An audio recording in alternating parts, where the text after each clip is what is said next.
मैं भी एक बेटी हूँ, एक पत्नी हूँ, एक बहू और एक माँ भी हूँ। और आज की जो मेरी ये कहानी है वो एक बेटी की तरफ से है। तो सुनिएगा कि मैं बस ये बताना चाहती हूँ, मैं बस ये बताना चाहती हूँ कि मन मेरा भी भैया जैसा ही साफ है, सच्चा दिल और आँखों में चमक उतनी ही है। फिर क्यों मेरा जन्म लेना इस दुनिया में पाप है? क्या ये इंसाफ है? मैं बस ये बताना चाहती हूँ कि ख्वाहिशें मेरी भी भैया जैसी हजार हैं। पढ़ लिख कर जिंदगी में कुछ करना है, ऐसी मेरी भी सोच है। फिर क्यों मेरा पढ़ना इतना जरूरी नहीं है जैसे भैया को पढ़ा? पढ़ लिख कर आत्मनिर्भर मैं भी बनना चाहती हूँ। भैया के साथ मिलकर अपने ही घर को संवारना चाहती हूँ। परिवार की जिम्मेदारी मैं भी उठाना चाहती हूँ। मैं बस ये बताना चाहती हूँ। अब वो बेटी अपनी माँ से कहती है कि माँ, बचपन में खाना नहीं, अपनी जिंदगी बनाना सिखाना मुझे। करना है घर की सफाई के बदले पढ़ना है मुझे। बस ये बताना मुझे। क्यों ये बताना है कि बेटी को एक दिन अपने घर जाना है। जिस घर में उसका जन्म हुआ, क्या उसे उस घर को नहीं सजाना है? मैं बस ये बताना चाहती हूँ कि जब विदाई होती है तब बेटियां पराई होती हैं। जब विदाई होती है तो बेटियां पराई होती हैं, पराई होती नहीं है। पराया तो मान लिया जाता है, दूसरे घर उसको भेजना है ये ठान लिया जाता है। बचपन से ही दहेज का सामान समेटने लगती है वो माँ जिसने उस बेटी को जन्म दिया, क्योंकि बेटा ही घर की शान है, ये हर हाल में जान लिया जाता है। वो विदाई में रोने की रस्म तो होती है, आंखें सभी की नम होती हैं।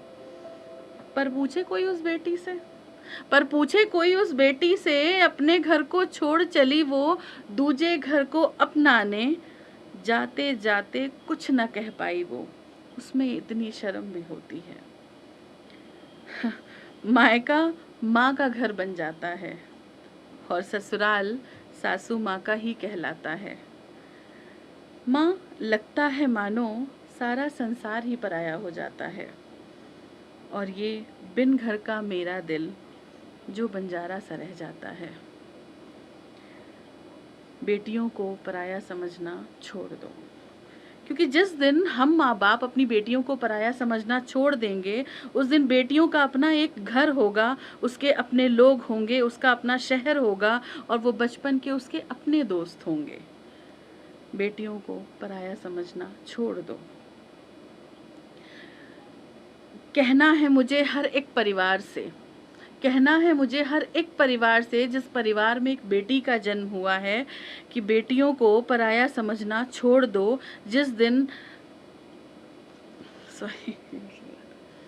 क्योंकि जिस दिन हम माँ बाप अपनी बेटियों को पराया समझना छोड़ देंगे, उस दिन बेटियों का अपना एक जहां होगा, अपना आसमां होगा, अपने सितारे होंगे, और दुनिया को देखने के अपने नज़ारे होंगे।